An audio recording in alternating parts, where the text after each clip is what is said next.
I mean, the single most charismatic and amazing performance that I've witnessed was Steve Jobs unveiling the iPhone.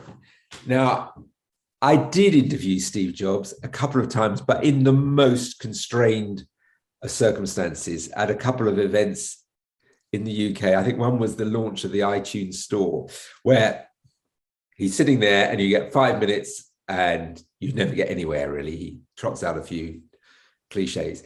But the performance in the Moscone Center in San Francisco in January 2007 is just worth looking at again. He walks onto the stage in his trademark black polo neck jumper, wireframe glasses, jeans, and there's a momentary pause, and he looks down as if, the sermon is about to begin, and looks up and says, "We're going to make some history here today."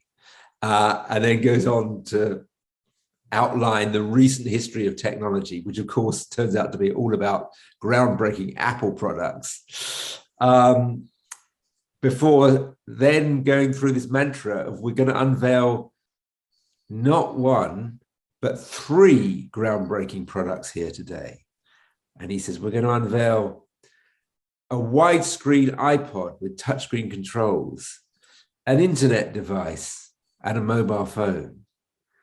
A widescreen iPod with touchscreen controls, an internet device, and a mobile phone. He keeps on doing this. And of course, the whole point is these are actually one device and then the iPhone. And he whips this crowd up into a frenzy.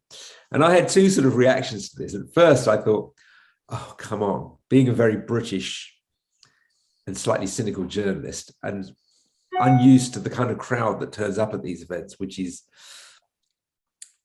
less a kind of, dispassionate press conference, more a kind of evangelical session of bloggers, often whose livelihoods depend on being enthusiastic about Apple.